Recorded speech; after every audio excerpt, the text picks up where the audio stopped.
Alors, je vais essayer de résumer un peu, te présenter.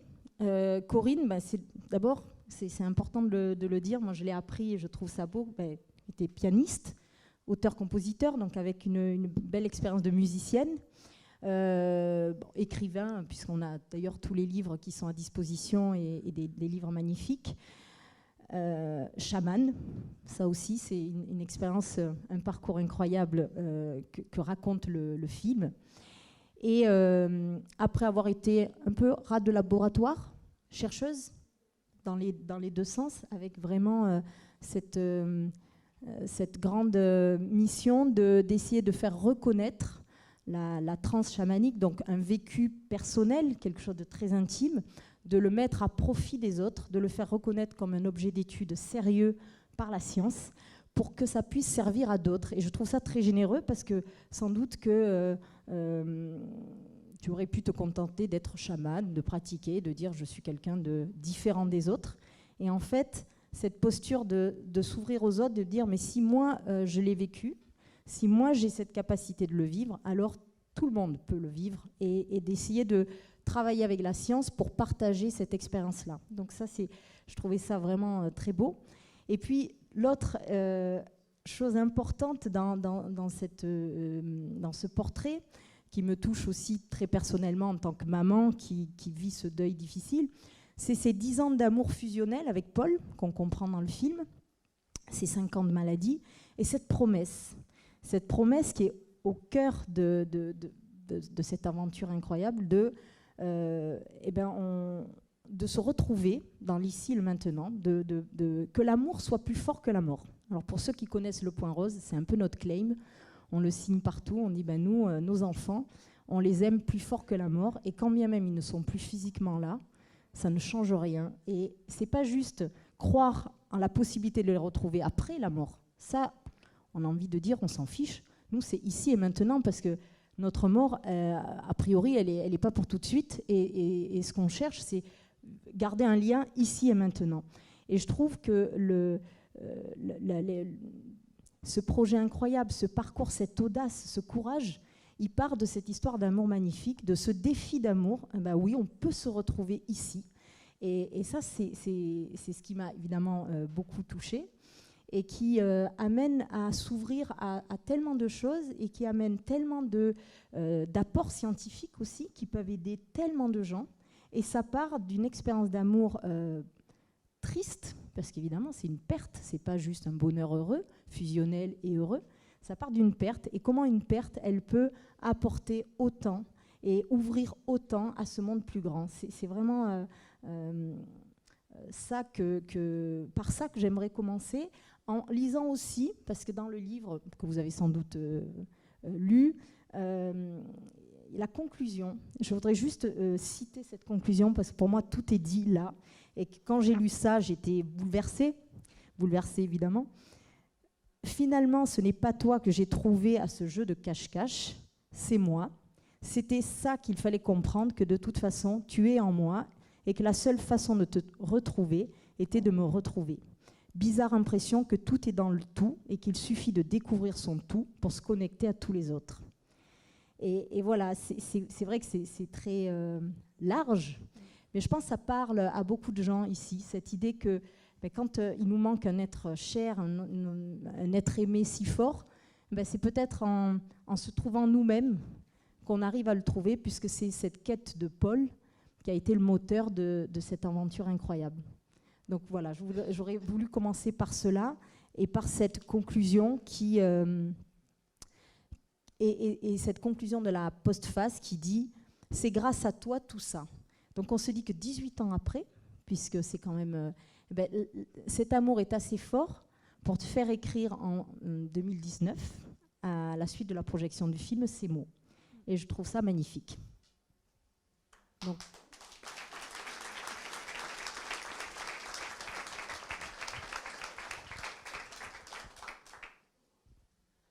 Alors, tout est dit. Ouais. Non. Je peux m'asseoir parce que je suis assez feignasse. Merci. Et je dois dire quoi alors ?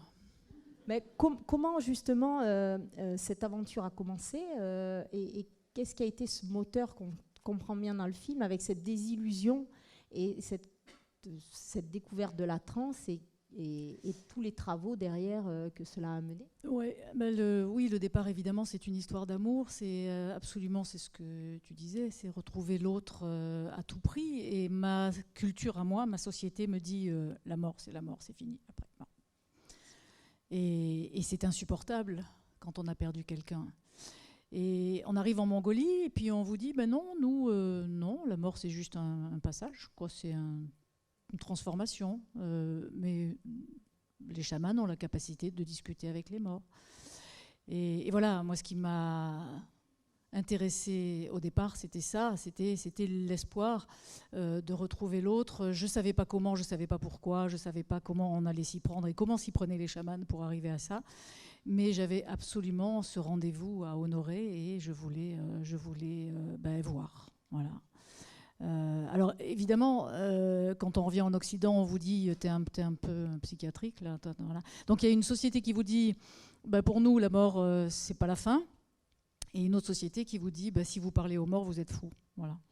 Donc après c'est le travail de soi, de savoir où on en est et qu'est-ce qu'on est prêt à affronter pour être en phase, en alignement avec ce qu'on ressent. Et c'est difficile de se confronter au jugement des autres qui vous disent les morts, il faut les laisser tranquilles. En Mongolie, ils disent non, il ne faut pas les laisser tranquilles, il faut discuter, mais il faut quand même un peu les laisser tranquilles après, parce que sinon, c'est pathologique. C'est-à-dire qu'au bout de 3 ans, on cherche toujours le mort et on est. Voilà. Donc, c'est le rituel qu'on voit dans le film et qui est très beau, je trouve, qui vous disent que si on n'arrive pas à faire le deuil, bon, pour eux, il faut à peu près 3 ans, il faut 2 ans. Et si on n'arrive pas à faire le deuil, c'est que la personne décédée a emporté votre âme avec elle.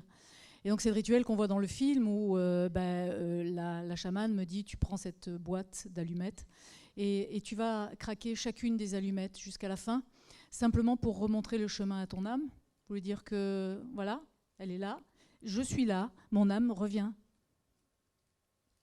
Et c'est très joli parce que déjà pour arriver à faire ce rituel, il faut avoir commencé le processus de deuil, sinon on n'est pas capable de le faire. Et donc on a accepté que l'autre soit parti et que maintenant il est temps que mon âme revienne à sa place. Donc on lui montre le chemin avec les allumettes. Et c'est un très très beau rituel, je trouve. Et c'est à ça que sert le rituel finalement. Et ces sociétés-là ont compris à quel point c'était important le rituel. Oh, c'est chouette ça! À quel point c'était important le rituel, parce que par des gestes, on va marquer une progression, on va marquer symboliquement une évolution d'un état, et particulièrement de l'état de deuil, et c'est ce qui nous manque en Occident beaucoup, ces rituels, et d'ailleurs les gens sont en train de les reproduire, hein. On fait des rituels laïques aujourd'hui, voilà. Parce qu'on en a besoin, on a besoin symboliquement de concrétiser les choses, voilà. Donc une fois que j'ai mis tout ça en phase avec moi-même, et je me suis dit, moi oui, on a beau me dire en Occident que je suis folle, et moi j'ai envie de savoir, oui, ce qu'ils racontent les chamans, et est-ce qu'il y a quelque chose après, est-ce que je peux entrer en contact avec l'autre, voilà. Donc je m'en fous de ce qu'ils disent et je vais suivre cette voie. Voilà. Donc c'est ce qui est difficile pour nous en Occident, où on est tellement formaté, où on veut tellement être tel que la société veut qu'on soit, que finalement ça crée des dissonances et qu'on en est malheureux. On perd le sens des choses, on en arrive au burn-out, on en arrive à une dissociation qui fait qu'on n'est plus nous-mêmes, on est ce que la société veut qu'on soit. Et c'est un peu l'histoire du film, c'est un peu l'histoire de ça, c'est qu'est-ce qu'on est prêt à faire par amour pour être ce qu'on est et pour pas écouter. Et en fait, quand on est dans une période de deuil, on a reçu un choc psychologique. Et ce choc psychologique est quelque chose de bien parce qu'il nous met dans un état d'attention qui fait qu'on est beaucoup plus perceptif et qu'on ressent beaucoup mieux ce qui est bon pour nous. Et que si on voit un moucheron et qu'on a envie de dire au moucheron « Ah, c'est toi ?» et de croire que l'autre est dans le moucheron, eh bien pourquoi on nous en empêcherait? Parce qu'on fait naturellement des processus de réparation, chacun, qui sont propres à chacun, mais qui sont importants. Et de quel droit quelqu'un nous dirait « non, ça va pas, non. Pourquoi tu fais ça ?» Voilà. Donc c'est très important, moi dans ce que je dis souvent, c'est ça, c'est très important de suivre les gestes qu'on a envie de faire, même s'ils paraissent absurdes aux yeux des autres, et que les autres voilà, vous disent non, il ne faut pas faire ça, il faut laisser les morts tranquilles, il faut les laisser... Non. Moi les cendres, je les ai emportées partout pendant longtemps. Voilà, alors tout le monde me disait, Maladouane, je suis allée en Amazonie, je suis allée en Mongolie, je suis allée plusieurs fois, parce que ça a duré 8 ans, l'histoire mongole, là. Mais à chaque fois, j'emmenais les cendres, parce que je ne les ai pas perdues comme dans le film. Mais voilà, mais tout le monde me disait, mais ces cendres, il faut arrêter, quoi. Ça va, ça suffit maintenant. Eh ben non, moi je sentais que c'était pas fini, donc je gardais mes cendres avec moi. Voilà. Et c'est ça qu'il faut bien garder en tête, c'est que si on pense que c'est bon pour nous, dans la mesure où ça nous met pas en danger, dans la mesure où ça met pas en danger les autres aussi, hein, bien sûr. Eh ben on doit le faire, parce que ce sont des processus de réparation qui font que justement le choc psychologique nous connecte à ces processus de réparation qu'on retrouve dans les états de transe, mais juste ce choc psychologique nous met dans une espèce d'état modifié de conscience, léger, un peu comme quand on est amoureux, hein, on est voilà, mais le deuil c'est du même ordre, c'est aussi un état modifié de conscience pendant quelque temps. On vit, mais on est décalé. Et ce décalage, ben, il est intéressant dans la mesure où on l'écoute. Sinon, on rate les processus de réparation. Voilà, alors je continue. Bon, d'accord, je continue. Voilà, alors une fois que ça a été fait. Donc évidemment la première transe pour moi ça a été donc je devais faire un reportage pour la BBC, dans le film c'est autre chose, mais et donc c'est ce reportage pour la BBC qui m'a emmené chez les chamans en Mongolie ou c'est autre chose, mais je sais pas. Et donc cette cérémonie qui a fait que je suis partie en transe, bien sûr c'était surprenant, bien sûr c'était très très flippant a posteriori, mais au moment où je l'ai vécu, comme ceux qui vivent des trans spontanées, parce qu'il n'y a pas besoin de faire tout ça pour certains, ils arrivent à vivre des trans spontanées, donc au moment où je l'ai vécu, c'était pas flippant, j'avais besoin de faire ce que je faisais. C'était un besoin irrépressible de pousser des hurlements de loup, mais sauf que je savais pas les faire, je savais pas que je savais les faire. Et c'est ça que nous apprend la transe, à faire des trucs qu'on sait pas qu'on sait faire. Donc ça c'est bien. Et donc je savais pas que je pouvais faire tout ça, mais j'en avais vraiment vraiment besoin à ce moment-là. Et j'avais besoin aussi d'attraper ce tambour qu'avait le chaman. Et je me suis battue avec lui pour attraper ce tambour. Il me le fallait, le son que j'entendais, il me le fallait. Et donc là, j'ai découvert à quel point on ne ressentait pas la douleur pendant la transe, parce qu'en fait, le chaman, pour décoller le piou-piou qui était accroché à lui, il m'a fichu un coup de poing dans le plexus, parce que j'étais accrochée complètement. Voilà. Et Nara, donc ceux qui ont vu le film, celle qui joue Nara, c'est la vraie, c'est celle qui m'a accompagnée il y a 18 ans. Et qui s'est retrouvée à jouer le rôle alors qu'elle n'a jamais joué de sa vie. Voilà, et elle a même fait ça. Voilà. Et donc Nara m'a dit, parce que moi pendant la transe, je ne me suis pas rendu compte du tout du coup qu'il m'avait... Alors il paraît que j'ai volé et j'ai fait 3 mètres en arrière, par terre. Et là, elle s'est dit, Nara, ben là, il l'a tué, quoi. Voilà. Et moi, j'ai fait... Voilà, juste ça, parce que c'était rigolo, quoi. C'était rigolo. Donc ça j'ai compris ce jour-là que pendant la transe, on ressentait pratiquement pas la douleur, on avait plus de force, parce que je me battais avec lui, et que j'avais accès d'abord à des choses que je ne savais pas que je savais faire, et puis surtout à des informations auxquelles je n'avais pas accès dans un état de conscience ordinaire. Donc voilà à quoi sert la transe, et en Mongolie, le chaman utilise la transe essentiellement pour ces raisons-là, et surtout parce que ça lui permet d'accéder à ce qu'ils appellent le monde des esprits. Et ce monde des esprits, on leur pose des questions. Et si le chaman n'est pas trop mauvais, et puis que les esprits sont bien disposés aussi, ils vont répondre au chaman et ils vont dire, voilà, il va se passer ça, ou pour que les cultures soient bien, il va donner des consignes, mais qui sont données par le monde des esprits et pas par le chaman. Le chaman, en soi, il sait rien faire. Sinon, l'accès à la transe, c'est tout.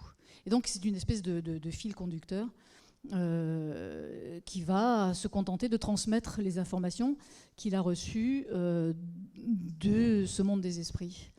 Voilà. Et alors, les chamans vous disent aussi, en Mongolie du moins, que le monde des esprits est le garant du maintien de l'harmonie dans le monde. Donc, si vous ne respectez pas ce que les esprits ont décidé ou ce que les esprits estiment être harmonieux, évidemment, ils commencent à vous envoyer des problèmes. Ils vous le font comprendre.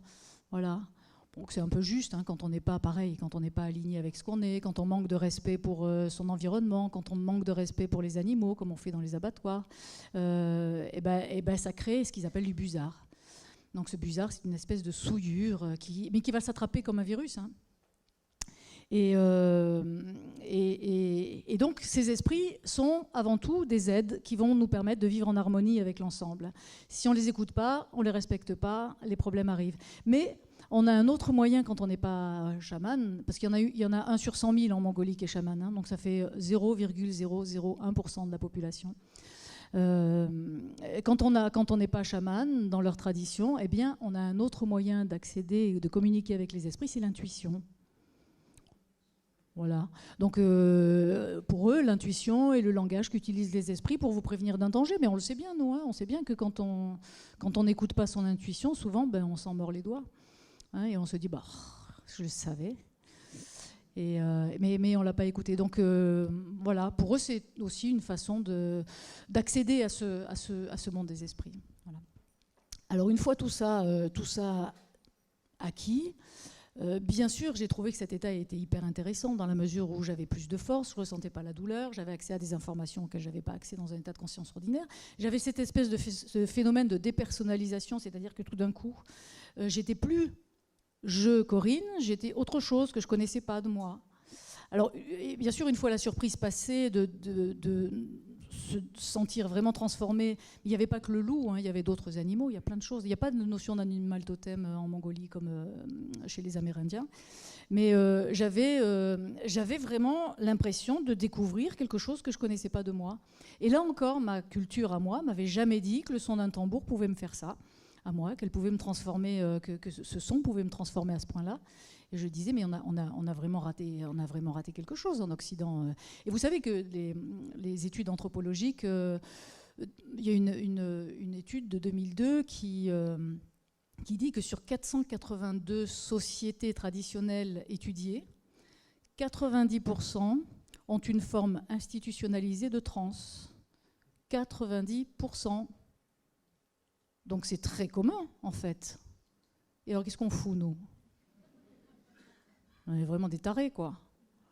Alors juste, tout simplement, parce que la transe, d'abord, ça a été porté par les anthropologues avec les films de Jean Rouch, avec tout ça. Et quand on voit des sauvages, comme c'était vu à l'époque, quand on les voit en transe, ça fait peur. Franchement, ça fait peur. Donc c'est resté dans la culture occidentale comme quelque chose de vraiment douteux et qui paraît un peu fou, quand même, franchement. Voilà. Donc c'est resté ça. Et moi je voyais bien que c'était quand même super intéressant ce truc-là. Et donc l'idée c'était, bon, si le son d'un tambour peut faire ça, je veux comprendre ce qui se passe, et qu'il y a quelque chose qui se passe dans mon cerveau, c'est pas magique. Or les anthropologues à l'époque pensaient aussi que la transe c'était une théâtralisation, c'est-à-dire que le chaman faisait semblant, ce qui est vrai aussi. Mais moi, je voyais bien que c'était un phénomène cognitif, ça n'avait rien de culturel, c'est-à-dire que je ne m'agitais pas comme ça juste parce que ça fait partie du rituel. Et donc l'idée, c'était de dire à des chercheurs, venez, mettez des électrodes sur mon cerveau, là vous allez bien voir qu'il se passe quelque chose, c'est pas culturel, c'est cognitif. Parce que quand je me mets à hurler comme un loup ou comme une fourmi, ça hurle pas la fourmi, mais peut-être. Et donc il se passe quelque chose. Voilà. Alors le plus compliqué, pour ceux qui ont vu le film, le plus compliqué, ça a été évidemment de convaincre des chercheurs, parce que vous l'avez vu dans la bande-annonce, quoi. Si chaque fois que vous entendez un tambour, vous vous transformez en loup, il y a quand même un petit problème. Voilà. Donc le petit problème, j'ai fini par trouver des chercheurs qui le voyaient pas, qui m'envoyaient pas chez le psychiatre. Et le premier, c'était un chercheur de l'INSERM, un ancien directeur de recherche de l'INSERM, qui s'appelle Pierre Éthévenon. Qui lui travaillait sur la méditation. Il a été un des premiers à penser, c'était dans les années 70. À l'époque, la méditation, c'était une secte. Voilà. Donc dans les années 70, vous imaginez, donc lui, il a été un des premiers à dire, mais la méditation modifie le comportement du cerveau. Or, à l'époque, il y avait des électrodes, mais il y avait 4 électrodes. Vous voyez. Donc il a réussi à poser des électrodes sur le crâne d'Eshimaru, le maître de méditation Zazen. Mais avec 4 électrodes, il n'a pas montré grand-chose encore. Voilà. Mais n'empêche qu'il avait raison, l'évolution de l'imagerie cérébrale a montré qu'il avait raison, et que la méditation, aujourd'hui, on le sait, modifie profondément le comportement du cerveau et a des effets thérapeutiques qui sont démontrés aujourd'hui. Voilà. Bon, restait à faire la même chose avec la transe, et on était loin du compte. Le problème, c'est ce qu'il m'a dit, c'est que donc, j'ai fait une démonstration devant lui, et, avec le tambour, et il m'a dit, mais comment vous allez faire dans un laboratoire avec le tambour ? Hein, les méditants, ça bouge pas, c'est facile. Mais là, il y a du boulot. Hein. Parce que quand on est en transe, vous avez vu, on s'agite, on bouge. On fait, hein. Et donc il m'a dit, il va falloir vous passer du tambour, et 2, arriver à vous calmer un peu là. Hein. Voilà, donc c'était un entraînement. J'ai essayé, parce que dans toutes les traditions dont je vous ai parlé, sur les 480 sociétés traditionnelles étudiées, il y a toujours une induction qui est ou les psychotropes, ou le tambour, ou la danse, mais jamais juste la volonté, comme ça. Aujourd'hui, on peut accéder à une méditation par la volonté, mais par la transe, ça ne se faisait pas et ça s'est jamais fait. Sauf pour les gens qui entrent en transe spontanément, mais ils ne savent pas que c'est une transe souvent. Bref, j'ai finalement réussi à entrer en transe juste par la volonté, et je suis retournée le voir. Je vous raconterai tout à l'heure, hein, si vous voulez savoir comment ça se passe. Et je suis retournée le voir, et puis là il m'a dit c'est bon, tu y arrives. Donc je pouvais induire la transe n'importe où, n'importe quand, et en sortir surtout, parce qu'il faut en sortir en plus de ce truc-là. Voilà. Alors là j'étais bonne, j'étais donc validée par RAD laboratoire Missouri. Et donc je me suis retrouvée à Edmonton, au Canada, dans un hôpital psychiatrique, et avec des neuropsychiatres et des psychiatres qui ont observé la transe que j'ai auto-induite devant eux. Et là, bien sûr, en tant que médecin, psychiatre, ils ont tout de suite associé à des pathologies, donc comme un syndrome de personnalité multiple, comme une méningite limbique, comme une dissociation, de toute façon une dissociation, eux pensaient pathologique. Et donc ils ont mis des électrodes sur ma... Parce que ce qui les étonnait, c'est que j'en revenais et j'avais l'air normal après. Et je disais, c'est bizarre quand même ce truc. Voilà, et ça, ils n'avaient jamais vu encore. Ça pouvait être toutes ces pathologies, mais j'en revenais apparemment sans séquelles, c'est bizarre. Et donc Florent Riel, donc professeur Florent Riel, on va lui mettre les électrodes sur la tête et puis on va bien voir. Hein. Voilà, donc j'ai fait des tests avec les électrodes au repos, sans rien faire, ça c'était facile. Et après j'ai dû induire une transe légère. Parce qu'évidemment, il ne faut pas trop bouger avec les électrodes sur la tête, sinon ça fait ce qu'on appelle les artefacts musculaires. C'est-à-dire que le tracé EEG va marquer le tracé de vos muscles plutôt que de l'activité du cerveau. Donc c'est pour ça qu'il ne faut pas bouger beaucoup, le moins possible. Donc j'ai fait une petite transe, une transounette, on va dire. Et donc Florent Riel m'appelle quelques mois après, et puis il me dit il faut arrêter ça tout de suite. Hein. Ouh là là là, il faut arrêter ça tout de suite. Parce qu'il me dit alors votre cerveau il est normal. Hein. Ça va, tout va bien, pas de pathologie, il est sain. En revanche, pendant la transe, si on le compare à des groupes contrôles qui souffrent, de schizophrénie, manie, dépression, c'est trois groupes contrôles, dans certaines bandes de fréquences, qui sont les bêta, les 3 pathologies à la fois, c'est comme la transe. Les tracés de transe sont similaires aux 3 pathologies à la fois, en fait, aux tracés EEG des 3 pathologies à la fois, dans les bandes de fréquences bêta essentiellement. Alors il m'a dit, là vous avez l'air de revenir à chaque fois de la transe, vous revenez. Hein. Mais qu'est-ce qui me dit que vous n'allez pas rester bloqué dans ces pathologies ? Alors après je devais partir en Mongolie. Et c'est quand même un professeur de psychiatrie, responsable du service de psychiatrie adulte d'un hôpital, d'un gros hôpital. Et ça fout un peu la trouille quand même. Moi, j'ai tendance à leur faire confiance. Et j'ai raison d'ailleurs. Hein, bon. Et je devais faire des transes. Alors la première transe que j'ai dû faire en Mongolie, j'ai un peu fait... peut-être je ne vais pas la faire. Parce qu'il m'a foutu la trouille. Parce que je me disais, peut-être je vais rester bloquée. Alors là, évidemment, la chamane, elle m'a bien redonné mon surnom qui est Petit Trou du Cul, hein, mon nom de chamane, Chichikoshkonok. Donc elle m'a bien replacée à ma place en me disant, Petit Trou du Cul, tu penses que les chamans, depuis 8000 ans qu'on pratique, ils sont tous restés perchés là ? Non, objectivement non. Non, c'est vrai.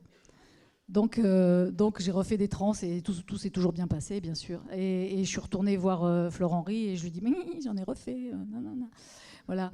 Mais c'est bien parce que ça l'a fait réfléchir aussi. Il a cherché, il a fait preuve d'une grande intelligence et une grande modestie aussi parce qu'il n'est pas resté sur sa première impression. Nous, on avait peur qu'il fasse une publication avec ça en disant que c'était une dissociation pathologique.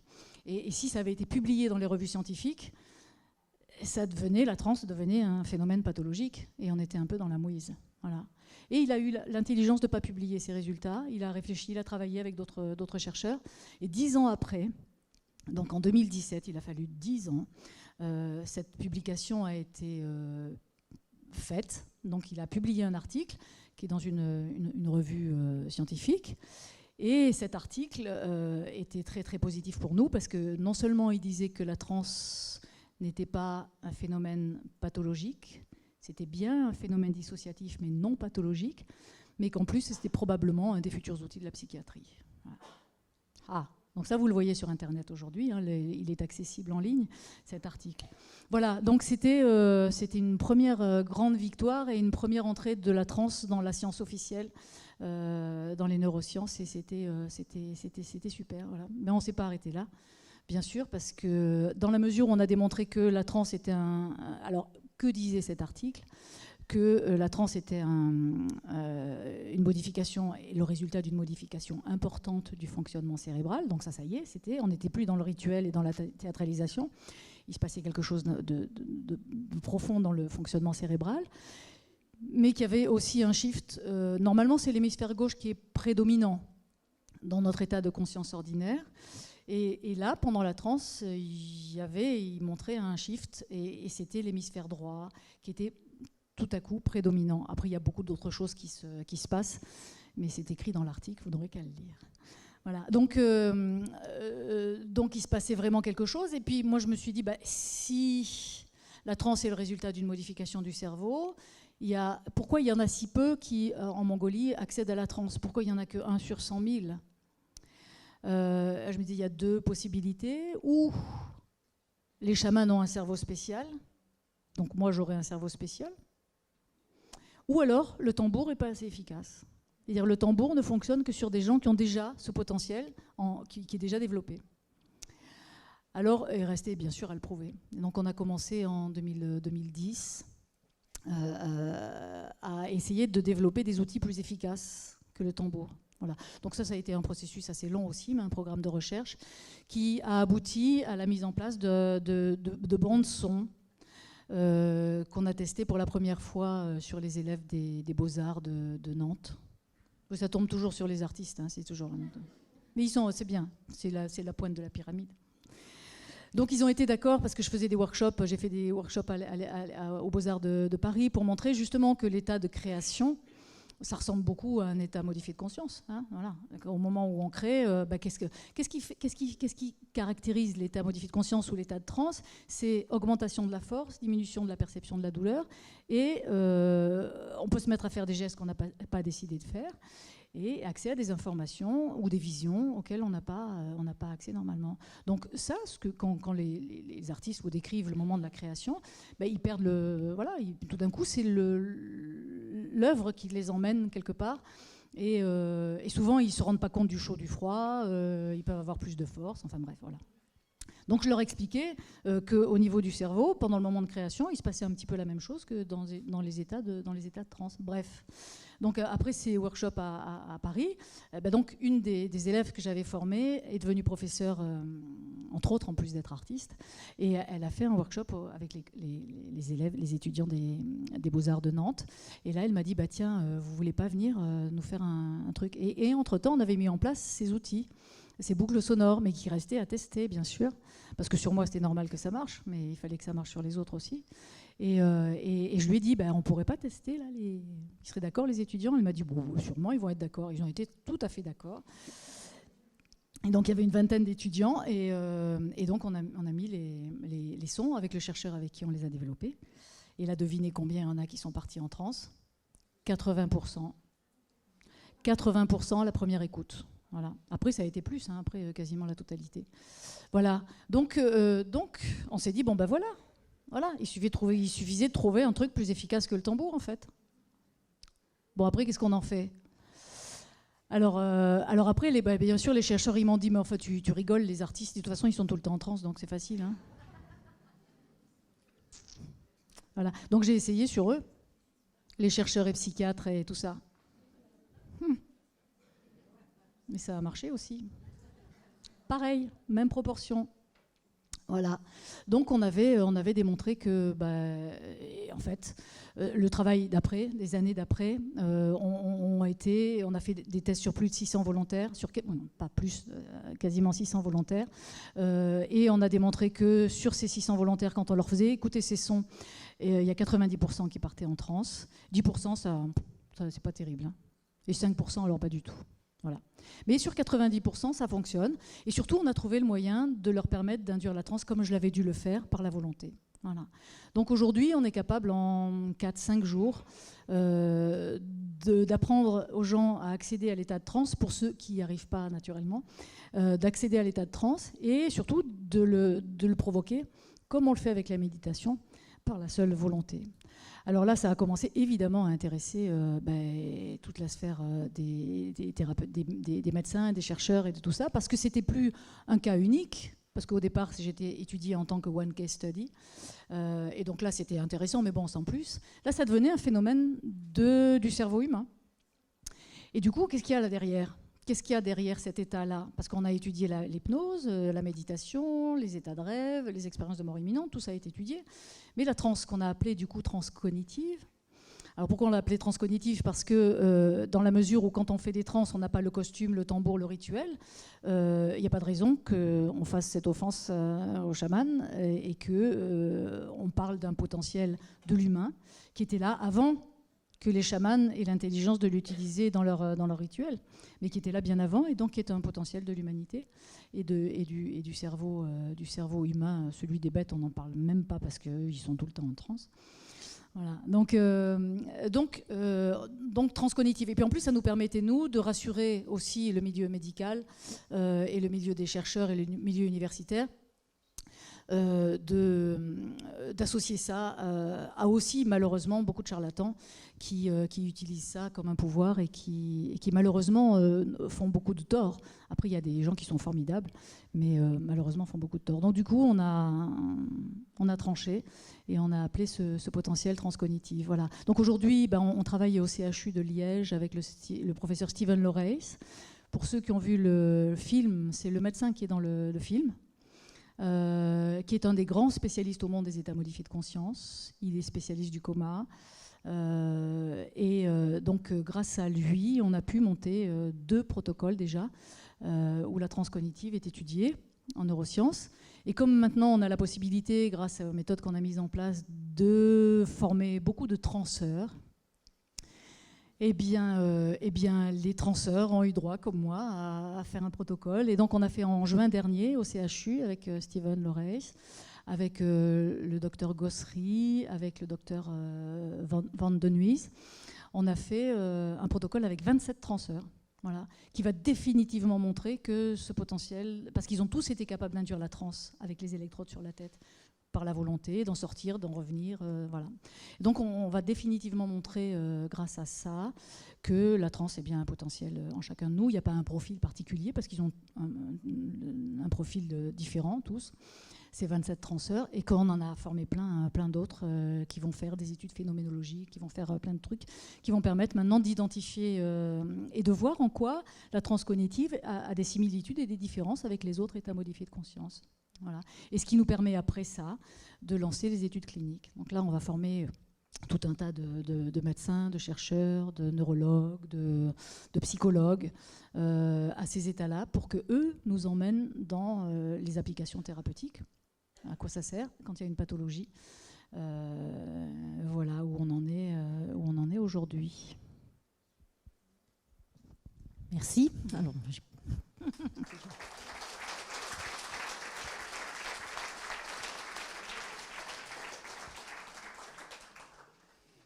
Alors j'ai évidemment plein de questions. Après, on donnera la parole, mais cette fonction donc qui n'est pas pathologique et qui qui est une modification temporaire et qui serait donc accessible et qui est accessible à tous.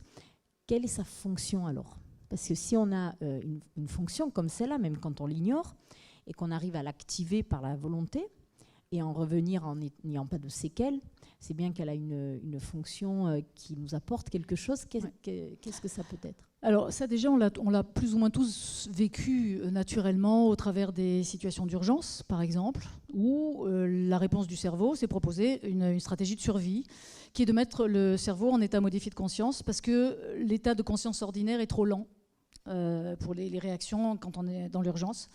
Donc, on sait qu'on est dans un état modifié de conscience dans la mesure où, tout d'un coup, face à une situation d'urgence, on se dit « mais comment j'ai fait pour soulever cette personne? J'ai pas la force, normalement. » Donc, notre force a été augmentée. On n'a pas ressenti la douleur, comme on aurait dû la ressentir. Et on s'est mis à faire des gestes qu'on n'avait pas décidé de faire. Ça s'est fait tout seul. Voilà.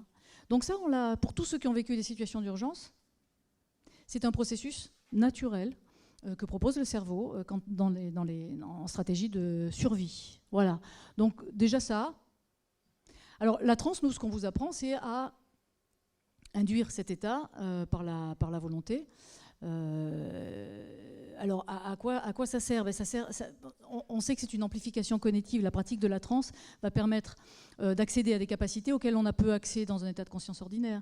Donc ça peut développer les trans, par exemple les médiums, les trans médiumniques, bien que les médiums souvent n'aient pas besoin de passer par tout ça pour y arriver, mais certains des chercheurs qu'on a formés ont développé des capacités médiumniques après ça, des capacités de communication avec son environnement qui sont amplifiées. C'est-à-dire que tout d'un coup, on peut avoir une information sur quelqu'un qui est dans le coma, ou ou un arbre, ou un animal. Et tout d'un coup, on a une communication qui est amplifiée. Quelque chose qu'on peut percevoir de façon intuitive. Souvent, quand vous rencontrez quelqu'un ou quand vous entrez dans une pièce, vous avez des tas d'informations qui arrivent, mais ces informations, elles ne sont souvent pas conscientisées. Vous vous dites simplement... Je me sens pas bien là, je suis pas bien. Donc toutes ces informations, en fait, elles sont là pour nous dire quelque chose qu'on perçoit beaucoup plus quand on est en transe. Ou alors là, on peut vraiment avoir une information qui est claire et qui peut même nous dire pourquoi on n'est pas bien à ce moment-là. Voilà. Donc on a formé, par exemple, un médecin qui travaille en soins palliatifs à la transe. Parce qu'un jour, elle me dit écoute, moi, en tant que médecin en soins palliatifs, je suis vraiment démunie face aux patients parce que je les vois hurler parfois, je les vois souffrir, je les vois et ils ne peuvent plus parler. Et je sais pas où ils sont, je sais pas, je suis complètement démunie face à ça. Est-ce que tu penses que si j'apprenais à induire les trans par la volonté, est-ce que j'aurais davantage d'informations? Est-ce que je pourrais savoir où est le patient? Est-ce que je pourrais savoir? Voilà. Donc moi, pour l'avoir vécu pour des proches, je lui dis il y a des chances pour que ce soit possible, effectivement. Donc on l'a formée à la transe et elle a essayé, une fois qu'elle était capable d'auto-induire la transe, ça vient vite, hein, c'était en 4-5 jours, elle était capable. Après il faut s'entraîner bien sûr, hein, c'est une pratique, il faut s'entraîner. Elle était face à des patients et elle a obtenu des informations auxquelles elle n'avait pas accès, effectivement. Donc elle a pu appeler la famille, elle a pu dire que voilà, il s'est passé ça, est-ce que... parce qu'il n'est pas question d'affirmer quoi que ce soit, et il n'était pas question pour elle non plus de dire qu'elle avait fait des trans. C'est pas autorisé encore, hein. Voilà. Mais c'est juste un état d'attention qu'on peut provoquer par la méditation, qu'on peut provoquer. C'est un état d'attention qui fait qu'on capte ces informations. Elles sont là, ces informations. Et notre cerveau les capte. Simplement, ça ne passe pas dans la conscience. Si on est un petit peu plus attentif, cette captation, elle devient plus consciente. Et donc, on accède à des informations, effectivement. Voilà. Donc, elle était très contente de cette expérience. Elle va nous accompagner, elle va participer aux formations des médecins neurologues et tout ça qu'on va former bientôt par sa propre expérience. Et c'est donc ces médecins et ces psychologues qui vont nous permettre de nous emmener dans des domaines dont on n'a pas idée encore. Alors évidemment sur le traitement de la douleur, sur le traitement des chocs émotionnels, parce que quand quelqu'un est en transe, il y a des choses qui ressortent. Les traumas qui ressortent, c'est-à-dire qu'on on a accès tout à coup à des processus infraconscients qui se mettent en œuvre. Sur la rééducation, par exemple, un des chercheurs avec qui on travaille, qui avait une paralysie partielle du bassin, ça, je montre souvent la vidéo, parce qu'on filme tout. Il n'arrivait plus il était le bassin paralysé à cause de métastases osseuses. Et donc, c'était le moment où on venait juste de mettre en place ces boucles de son, et je lui ai dit, écoute, si tu veux, sans lui dire que c'était une thérapie, bien sûr, parce qu'on ne savait pas du tout ce que ça allait provoquer. Si tu veux, je te fais écouter des boucles, on voit si tu te mets en transe, et puis une fois que tu seras en transe, on verra bien ce qui se passe. Mais on n'avait aucune idée de ce que ça pouvait faire. Et donc, il a écouté les sons. Il est parti en transe à la première écoute, mais la première réaction, c'était ses mains se sont mises à bouger, et puis surtout ses jambes. Ses jambes se sont mises à s'agiter, mais comme les jambes d'un bébé qui s'agite, vous savez, on se disait, oh là là, c'est bizarre ce truc. Hein. Puis ça a l'air vraiment, vraiment désordonné. Et en fait, on s'est rendu compte que 5 minutes après ces mouvements désordonnés pour nous, bouf, le bassin s'est mis à bouger. Donc ça, c'était étonnant. Et quand il est sorti de la transe, le bassin il était rebloqué, il ne bougeait plus, hein, c'était reparalysé. Mais il avait vu qu'il y avait un moyen finalement de débloquer son... Parce qu'il y en avait un, s'il n'y en avait pas eu, ça n'aurait pas fait des miracles, hein, on est bien d'accord. Hein. Donc le corps avait trouvé un moyen, enfin cet état lui avait permis d'accéder à un moyen de débloquer le... Et donc on lui a appris à auto-induire la transe très vite, donc il a pu auto-induire la transe. Et chaque fois que la transe se déclenchait, c'était pareil, le mouvement des jambes. Et après ces 5 minutes après le mouvement de ses jambes, pouf, le bassin se débloquait. Et donc il s'est dit, bon, parce qu'on reste conscient dans cet état-là, on est toujours conscient. Hein. Un peu c'est du même ordre que quand vous parlez. Vous voyez, là je fais des gestes avec mes mains. Je ne décide pas de ce que mes mains vont faire. Et pendant la transe, c'est un peu la même chose. C'est-à-dire que mon corps se met à faire des trucs que je n'ai pas décidé de faire. Alors, comme c'est un état qu'on induit par la volonté, il n'y a pas de psychotrope qui vous oblige à partir dans le processus. On peut très bien refuser que la main bouge. On leur dit toujours aux expériencieurs, ceux qui font l'expérience, on leur dit, si votre main a envie de bouger, vous la laissez bouger. Si vous ne la laissez pas bouger, vous pouvez ne pas la laisser bouger. Mais il ne se passera rien. Voilà. Donc on avait dit la même chose à Francis, le professeur Francis Tollet. Je lui avais dit la même chose. Je lui avais dit, s'il y a un truc de ton corps qui veut bouger, tu le laisses bouger. Donc, mais il se met à observer simplement ce truc qui se met en place. Donc il regardait ses jambes bouger, il était conscient. Et là, à force de voir son bassin débloqué pendant la transe, il s'est dit, alors mes jambes, elles font un truc intelligent là quand même. Hein. Même si ça a l'air bizarre, je vais observer ces mouvements. Je vais observer. Et je vais essayer de les mémoriser puisque je suis conscient. Je vais regarder et voilà. Et c'est ce qu'il a fait. Il a mémorisé ces mouvements et il a pu les refaire en dehors de la transe. Et après, il les a montrés à son kiné, parce qu'il faisait une rééducation. Et le kiné, alors là, il lui a dit, mais c'est quoi ces mouvements, quoi ? Mais c'est dingue, ce truc. Et comment vous avez pensé à ça ? Il a dit, j'ai réfléchi. Il est directeur de recherche au CNRS. Hein, il a le droit de réfléchir. Et donc, le kiné lui a dit, mais nous, on n'a aucun moyen pour accéder à la région qui est paralysée de votre bassin que de mettre votre bassin sur un ballon. Et puis ça fait ce que ça a fait jusqu'à présent, c'est-à-dire pas trop de résultats. Voilà. Mais il lui disait, mais là, ces mouvements-là, c'est exactement ce qu'on aurait aimé trouver. Voilà. Et donc en quelques temps, il a été capable de remarcher. Et voilà. Donc ça fait partie de ce que j'appelle l'apprentissage intuitif que nous apprend la transe. C'est-à-dire que tout d'un coup, je dis son corps, mais c'est aussi son cerveau, je veux dire, c'est tout, lui a permis de trouver les mouvements qu'il fallait. Parce qu'il y a des ressources, en fait, auxquelles on est reconnecté dans ces états-là. Des ressources d'auto-guérison, de certains processus. Hein, je dis bien, ça ne peut pas non plus faire des miracles, bien que ça apparaisse des miracles. Hein. Ça amplifie aussi ces processus d'auto-guérison. C'est pour ça qu'on pense que dans la rééducation motrice et fonctionnelle, ça va être intéressant. On a fait les mêmes tests avec une dame qui souffrait d'une maladie de Charcot à Berkeley, aux États-Unis, avec une psychologue qu'on a formée à la transe. C'était une de ses patientes. Et il s'est passé le même processus pour cette patiente, c'est-à-dire que son corps s'est mis à bouger et qu'elle a senti que des zones qui étaient plus actives et qui étaient plus activées étaient réactivées pendant la transe. Donc il s'est passé comme avec Francis Tollet, en sortant de la transe, c'était rebloqué. Mais il y a eu des résultats sur 3-4 mois de parties de son corps qu'elle sentait un petit peu mieux, les petits orteils, ça l'a pas rééduquée à la marche, elle n'a pas réussi. Et puis elle a arrêté le processus parce qu'elle a eu une pneumonie fulgurante et elle a mis fin à ses jours parce que les traitements qu'on lui proposait étaient trop difficiles. Mais elle a dit à la psychologue, donc à sa psychologue, que jusqu'au bout, la transe l'avait aidée. Au moins, quand elle se sentait au niveau respiratoire, elle avait une incapacité. Parce que la maladie de Charcot, c'est les neurones moteurs qui petit à petit se détruisent, une dégénérescence de ces neurones moteurs. Et donc les muscles sont plus contrôlés. Et donc elle avait des sensations d'étouffement et elle disait que la transe l'aidait à chaque fois. Voilà, donc c'est un des projets de recherche qu'on a avec l'université de Stanford, du coup, sur une étude clinique sur savoir en quoi la transe cognitive pourrait aider un patient à améliorer, du moins on ne parle pas de guérison du tout, à améliorer son état. Voilà.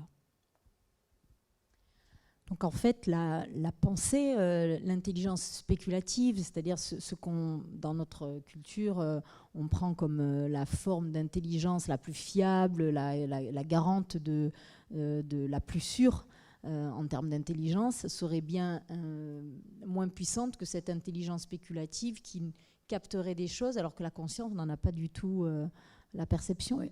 Alors les deux sont importants, mais c'est vrai que nous, on est tout le temps formaté pour n'utiliser qu'une part de notre intelligence, qui est l'intelligence analytique, qui est celle qui nous permet de construire notre plan de carrière, notre personnalité, tout ça. Et l'autre, un petit peu, on nous empêche de l'utiliser. Le cas le plus évident, c'est un jour, avec Francis, on a fait une conférence dans un colloque interuniversitaire à Dijon. Et je montrais des vidéos de trans et il y a une sage-femme qui s'est levée dans la salle et qui me dit vous savez, les sons que vous faites là pendant l'accouchement, les femmes font ce genre de sons. Donc les femmes pendant l'accouchement sont évidemment dans un état de transe. Et cet état et ces cris leur permettent probablement de réparer certaines choses. Mais qu'est-ce qu'on leur dit aux femmes quand elles crient? On leur dit... Voilà. Donc elle était un peu terrifiée par le fait qu'on n'a pas le droit de faire du bruit dans nos sociétés, alors que les transeurs, ça fait du bruit. Ça, c'est un peu embêtant.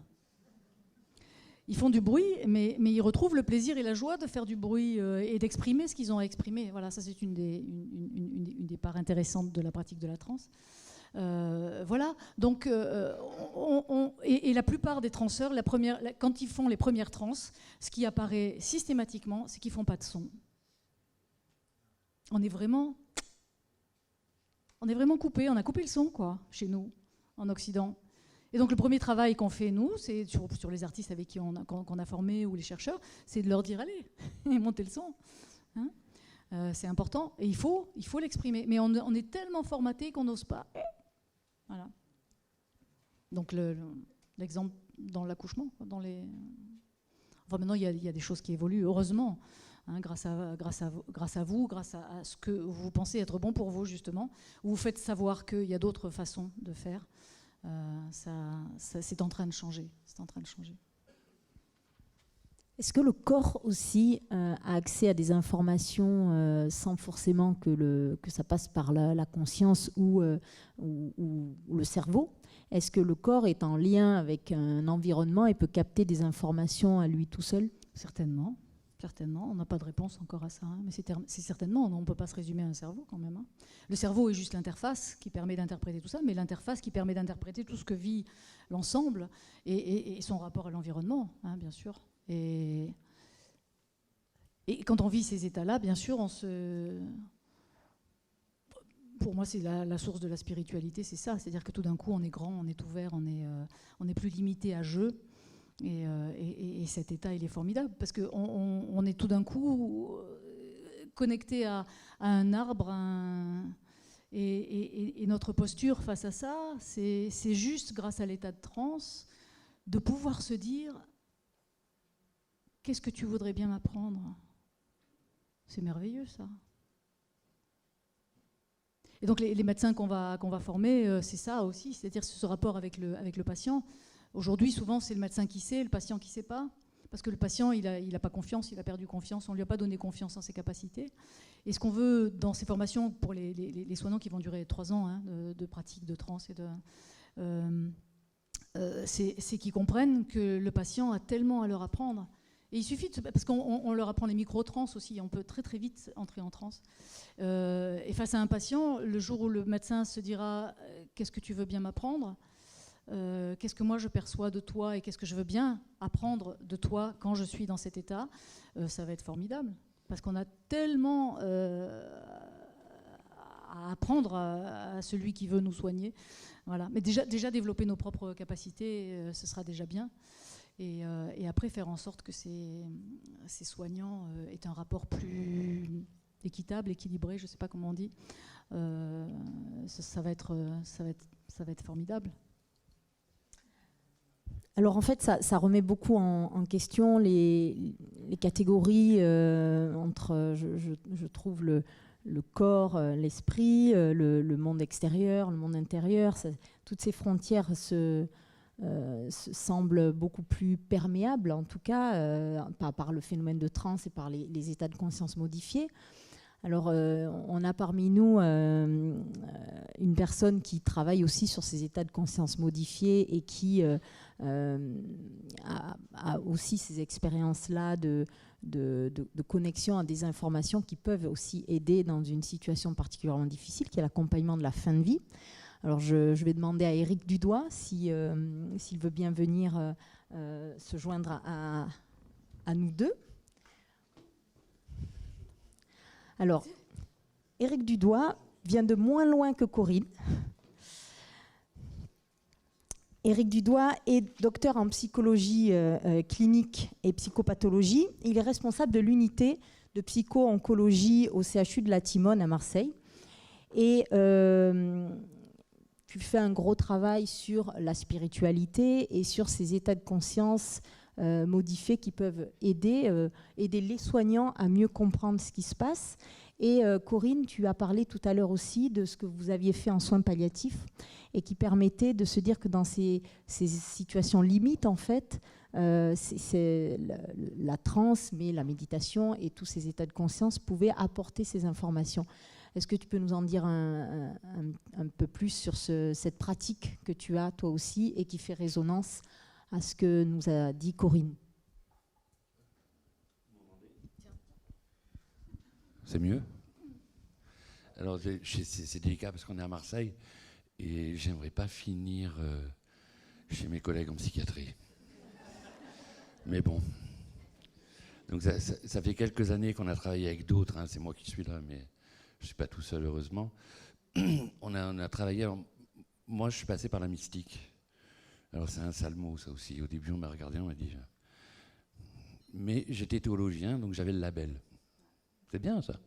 Donc on m'a dit, c'est bon, c'est comme le camembert, tout va bien. Et j'ai commencé à amener des patients à penser différemment. Truc bête. Et les premières tentatives qu'on a fait, c'est simplement prendre des travaux qui ont été faits par des Américains, Blanc et d'autres, et dire, écoutez, on a des gens qui sont morts, qui sont revenus, et voilà ce qu'ils racontent. Mais sans leur dire, on y croit, on n'y croit pas, c'est juste, c'est pas juste.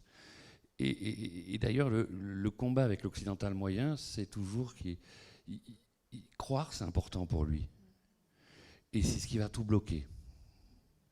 Et donc, on a travaillé avec des personnes et on les amène dans des lieux qui sont des lieux à l'intérieur d'eux. À l'intérieur d'eux, ça veut dire à l'intérieur de l'univers, parce qu'en fait, il n'y a pas de distinction entre tous les jeux que nous sommes ici.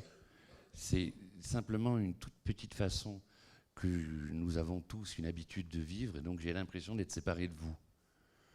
Mais si je me mets dans un état de confiance modifié, ben je serai plus séparé de vous. Et quand je suis plus séparé de vous, il peut se passer des choses extraordinaires. Et ces choses extraordinaires sont en fait tout à fait normales. Il y a des patients qui viennent, ils me parlent, et je leur dis, mais pourquoi vous n'embrassez pas les arbres? Ils me disent, mais comment vous savez que j'aime les arbres? Je dis, ben je ne le sais pas, vous me le dites. Et ce que tu disais est sublime, C'est-à-dire de commencer à inverser le processus. Ce n'est pas le sachant qui a la directivité. Le sachant, lui, juste, il pousse l'autre à aller au-delà de ce qu'il croit pouvoir faire. Et là, il y a des choses extraordinaires qui se passent. Et il y a plusieurs choses qui, à la Timone, nous ont éclaté. Alors, je confirme, quand des gens sont en transe, c'est pas bon. Non, les médecins me disent c'est le syndrome méditerranéen, on va calmer ça de suite. Ça ne va pas du tout. Et pourtant, des fois, je vais au bloc, en imagerie, etc.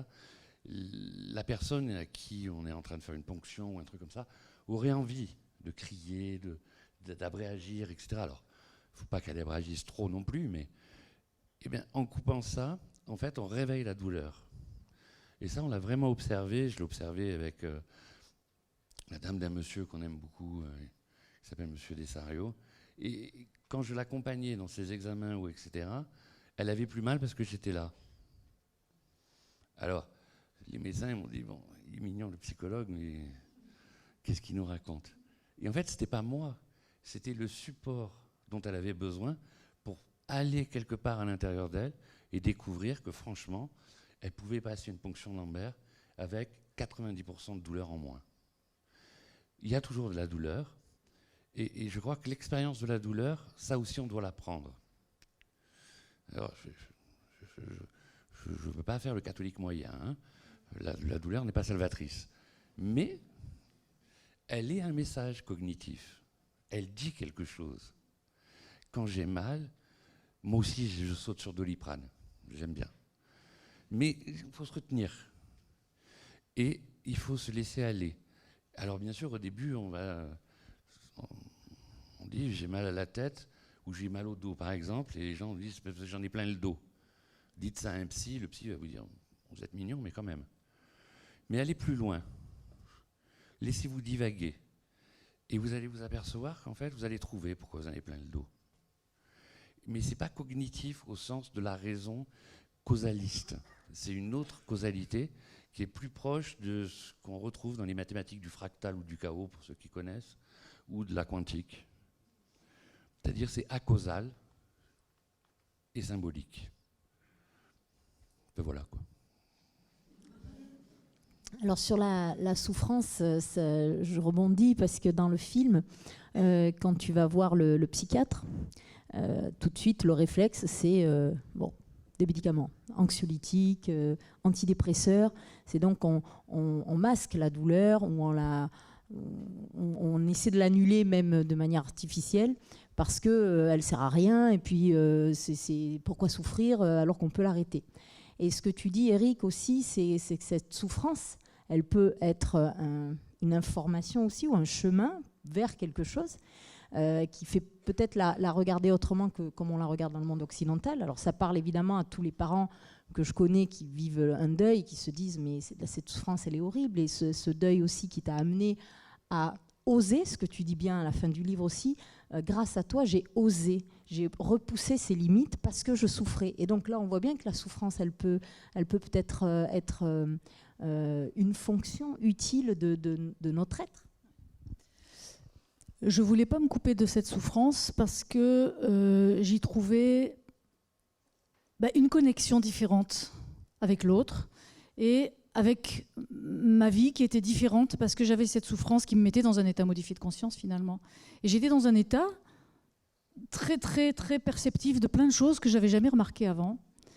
Et ça, c'était très positif, même si c'était toujours connecté à l'autre, comme des signes que je voyais, comme des trucs. Et moi, j'ai eu la chance, dans l'accompagnement de la personne décédée, j'ai eu la chance d'avoir un homme qui m'a accompagnée, qui était un éveillé. Il pratiquait la méditation à haut niveau. Et le jour où ça s'est passé, il m'a dit « ça va se passer ». Et moi, j'étais pas du tout prête. Hein. Ça va se passer. Mais j'avais pas pris de médicaments, j'avais pas pris tout ça, j'avais pas. Mais on reviendra sur ça après parce que parfois c'est nécessaire. Je veux dire, il y a des gens qui peuvent encaisser cette souffrance parce qu'ils ont une stabilité en eux. Moi, j'ai eu une enfance qui était très stable, avec des parents qui m'ont aidé, qui m'ont donné confiance, qui m'ont tout ça. Donc, ça m'a permis de traverser tout ça sans avoir besoin de médicaments, mais ça ne veut pas dire que personne n'a besoin de médicaments. Hein. C'est vraiment pas... Parce que quelquefois, c'est salvateur et c'est vraiment important. Et parfois, il faut éteindre l'incendie et c'est important d'avoir ces médicaments et c'est formidable. Donc, moi, j'ai pas eu de médicaments. Ça m'a permis de vivre des expériences, mais parce que j'avais cette base solide, des expériences qui étaient extraordinaires et notamment le moment de la mort de mon compagnon. Et ce monsieur m'a dit tu vas voir à un moment que c'est la fin. Et moi, je comptais le temps entre les respirations, vous savez, voilà. Et c'était horrible pour moi. Et il m'a dit à un moment, ce sera... Alors je lui disais, mais comment je vais savoir. Et il m'a dit, tu sauras, mais je te demande une chose, tu ne pleures pas. Tu restes à l'écoute de l'autre. Mais tu ne pleures pas. Parce que pleurer, ça veut dire que je me concentre sur moi-même, sur mes émotions. Tu restes à l'écoute de l'autre. Je ne sais pas si je vais y arriver. Il m'a dit, je m'en fous, tu te débrouilles. Tu restes à l'écoute de l'autre. Bon, d'accord. Bon. Et puis les respirations ralentissaient. Il y avait de plus en plus de temps sans respiration. Et à un moment, c'était le dernier souffle. Et là, je commence à sentir là, et je le regarde et puis il me fait alors il m'avait donné une instruction. Il m'a dit au moment où c'est le dernier souffle, tu mets ta main ici là sur sa tête et je te dis pas, tu verras bien ce qui va se passer. Bon.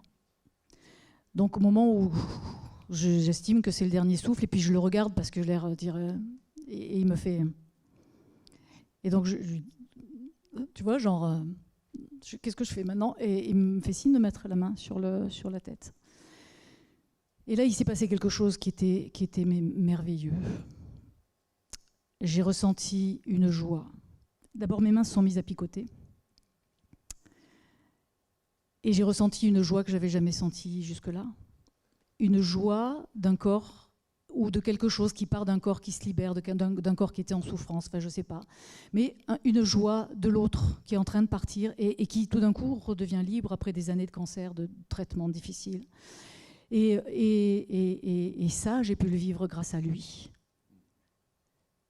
Et je pense que c'est un accompagnement qui manque aujourd'hui dans les soins palliatifs. C'est que si tous les gens étaient accompagnés à ce genre d'accompagnement, justement, eh ben, les parents ou les maris ou les femmes vivraient des moments d'émotion extraordinaires.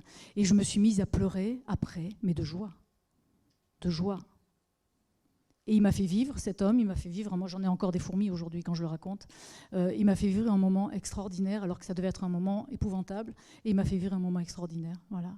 Et je tiens à le dire parce que je sais que parmi vous, beaucoup ont vécu ces moments-là et que grâce à ton association, tu accompagnes ça et c'est formidable. Et donc je tiens à en parler parce que ces moments-là sont des moments précieux que la médecine souvent nous vole sous prétexte qu'il faut se dépêcher, c'est fini, il n'y a plus d'espoir, donc on termine ça. Enfin voilà, je te laisse parler là-dessus. Non, mais je rejoins tout à fait ce que tu dis, et c'est vrai que il y a une chose que j'enseigne à Aix, à la faculté, et même à la faculté de médecine, tant pis, je vais me faire virer, c'est la science des chakras. C'est les nadis. C'est pas rien de toucher au moment de la mort, de mettre sa main sur sa ashrara. C'est-à-dire d'arriver à comprendre qu'on fait partie d'un tout et que ce tout, il est joyeux. Et moi, ça fait 22 ans que je fais ce métier, donc je connais plus de morts que de vivants maintenant. Et à chaque fois, c'est un moment de joie. Alors, bien sûr, je ne vais pas ouvrir, mais quand je regarde les familles, et nous, on traite beaucoup de sarcomes, donc c'est souvent des jeunes ou des jeunes adultes ou des adolescents. Et il y a un micro-moment de joie. Et après, c'est la culture qui prend le dessus. C'est parce que la culture nous a dit, quand tu meurs, il n'y a plus rien. Mais en fait, on ne l'a même pas pensé. Et vous voyez, en français, moi j'aime bien la langue des oiseaux. Penser avec un E, avec un A. C'est-à-dire que si je me mets à penser, je vais me mettre à me guérir. Si je me mets à réfléchir, je vais être comme la lune. Je réfléchis les rayons du soleil. Mais pourquoi je ne serais pas un soleil? Et c'est en ce sens où, en tant que psychothérapeute, je demande aux gens l'impossible à chaque fois. D'abord, je leur dis que je ne sers à rien. Ils ne me croient pas, mais c'est une vérité. Et que je suis donc un escroc. Comme ça, c'est clair. Et dans ce contrat-là, donc, où je suis l'escroc, c'est lui qui a les clés. Je lui dis, j'ai besoin de toi. Il faut qu'on y aille, mais...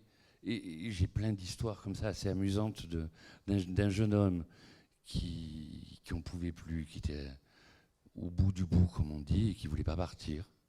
Et sa maman vient me voir, elle me dit, j'ai lu votre livre. J'ai dit, oh purée. En fait j'ai dit, oh putain, mais ma femme ne veut pas que je dise des conneries.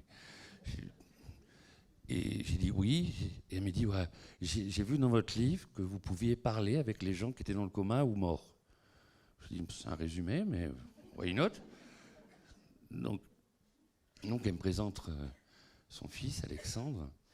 Et Alex, il était tout renfrogné, tout. Et puis on commence à prendre contact ensemble. Et puis je lui dis, mais tu crois que tu es cela? Il me dit, quoi cela? Ce corps. Il me dit, je comprends pas, Eric. Je dis, mais qu'est-ce que tu es? Il dit, je suis Alexandre Machin, j'ai tel âge. Et j'ai dit, non, je t'ai demandé ce que tu es, parce que tu existes. Et on a commencé à travailler comme ça. Et tout doucement, tout seul, il est venu. On a fait un peu d'hypnose, etc. Après, c'était même plus d'hypnose. Je ne dis surtout pas Antoine Bio, il va me tuer. Je ne sais pas ce que c'était. Mais c'est des moments de conscience partagés. Et ça, j'adore ça. C'est-à-dire que d'un coup, j'entends chanter dans ma tête. Je dis, bon, pourquoi pas? Et je lui dis, il y a du monde. Il me dit, il y a mes grands-pères. Et on a commencé à partir comme ça. Et puis, il s'est endormi, juste endormi. Hein. Et je suis allé voir sa maman, je lui ai dit, bon, tout va bien, il est avec ses grands-pères. Et heureusement, sa mère était très sympathique, elle ne m'a pas frappé. Hein. Elle m'a dit, il les aimait tant.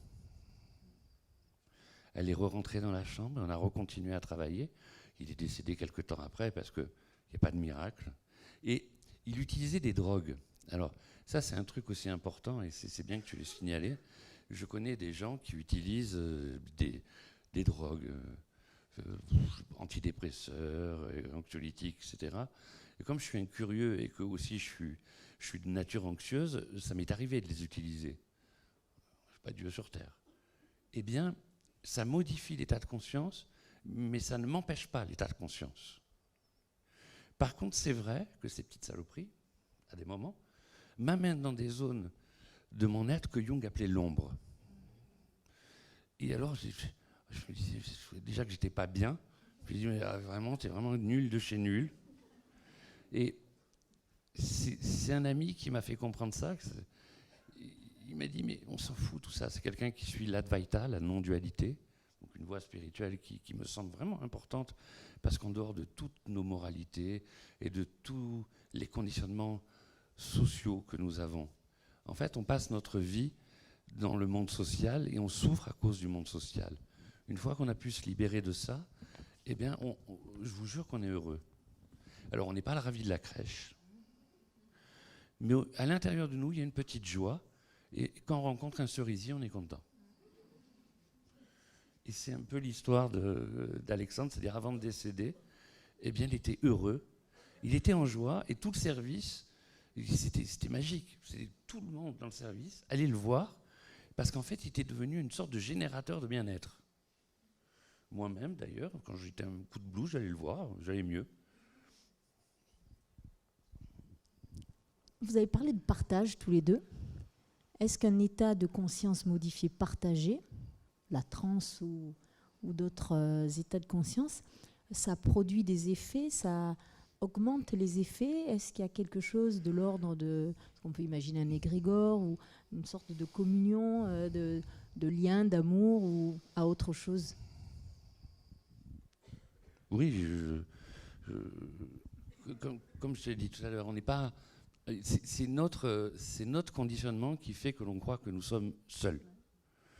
Mais en fait, il y a des états de conscience, très vite on s'aperçoit qu'on n'est pas seul. Et qu'en fait, qu'on partage des millions de choses. Et en fait, pour paraphraser un pote du Québec qui s'appelle Daniel Meroy, on est tous des circonstances les uns pour les autres. Alors ça, c'est amusant. C'est parce que, en fait, il n'y en a pas un qui est au-dessus de l'autre, tout ça, c'est une pièce de théâtre.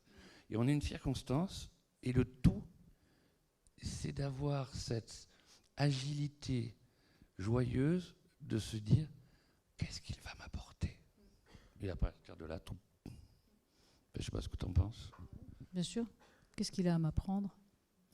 Et quand on est dans une interaction comme... vous voyez les stades de foot. Hein, les stades de foot, ils sont tous en transe. Vous voyez que c'est contagieux, les foules. Autant dans un bon sens que dans l'autre, hein. C'est contagieux évidemment. Donc quand on est tous dans ces états-là où on dépasse le mental, évidemment c'est contagieux. Et qu'il y a vous voyez dans les manifs, dans les trucs où il y a vraiment une foule qui tout d'un coup devient un seul. Et là ça agit. Hein. Ça fait peur ou ça fait du bien, les deux. Hein.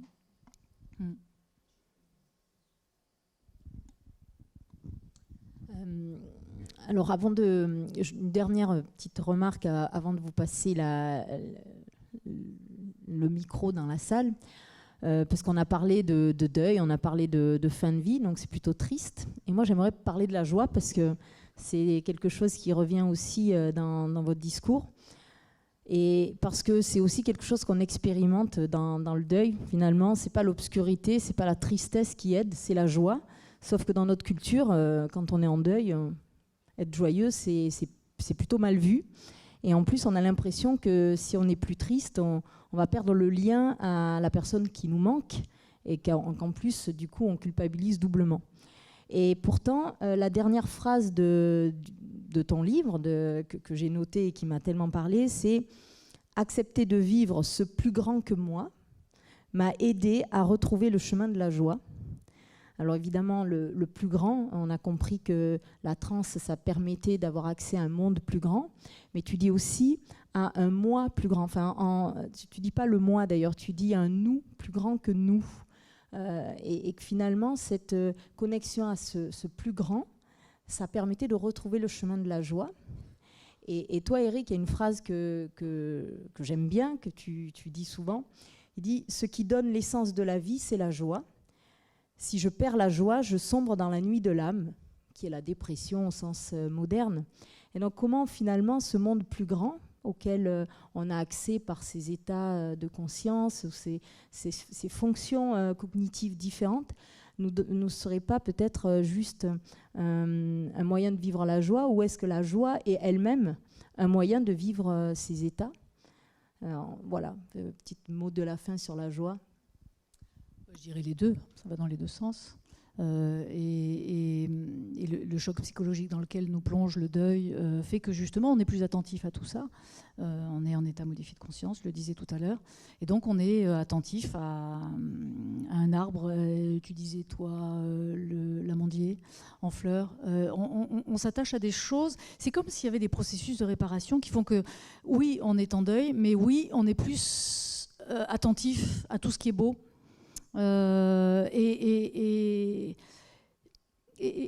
Souvent quand on apprend la transe aux gens, ils m'appellent quelque temps après, ils me disent « c'est chiant ton truc ».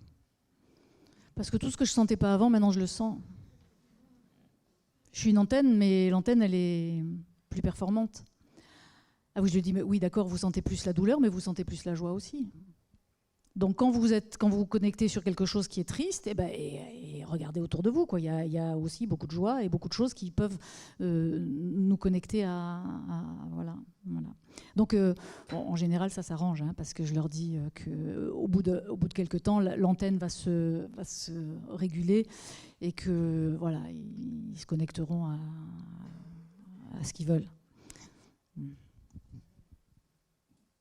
Je ne sais pas quoi dire, moi. Après. Voilà, moi non plus. Voilà. Non, c'est vrai. Alors, c'est vrai que des fois, ça peut être perturbant, parce que quand on est en état de conscience élargi ou modifié, ce que je suis très très souvent à l'hôpital, c'est un peu pénible des fois.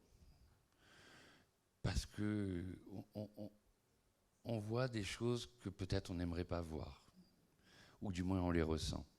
Des faussetés, enfin, tout ce qu'on est. Je me mets dedans. Hein. Et finalement, ça renforce ma joie. Je me dis, c'est vrai que je suis vraiment un grand couillon. Parce que si je suis capable de le voir chez l'autre et de le ressentir, c'est que ça existe chez moi. C'est le seul moyen. Et il me permet donc de visiter mon ombre. Et donc, des fois, je dis vraiment merci à quelqu'un qui vient d'être assez odieux avec quelqu'un d'autre ou avec moi-même, et il ne comprend pas. Mais c'est un vrai merci. Bon, voilà. Et après, juste pour dire à quel point tout est important et on peut se connecter à tout autour de nous, particulièrement dans ces états-là. Et donc, quand on est dans des états de deuil, c'est qu'un jour, j'étais pas bien, les expériences de la vie. Et il y a une plante chez moi. En général, c'est avec mon basilic que je discute. Hein. Mais là, c'était l'autre plante, la grande, que j'aime bien, mais j'avais jamais dit. Voilà. Et puis, je sens le besoin de faire une transe devant elle, donc j'induis la transe. Et puis là, je me mets à rigoler, mais elle m'a vraiment fait rire, cette plante. Et j'avais ignoré sa personnalité jusque-là, mais qu'elle était rigolote. Alors, je ne sais pas si elle était rigolote juste à ce moment-là parce qu'elle sentait que j'étais triste, j'en sais rien. Mais c'est ça la magie de ces états-là, c'est que tout d'un coup, c'est ça que les autres nous apprennent. C'est-à-dire que cette plante m'a appris qu'elle était de bonne humeur, elle était rigolote, et puis que moi, je pouvais l'être aussi. Voilà. Donc, c'était une très, très belle leçon, et c'est la magie de ces états-là qui nous apprennent tellement de choses. Vraiment, merci beaucoup. Cet échange était très, très, très enrichissant. Merci. Infiniment.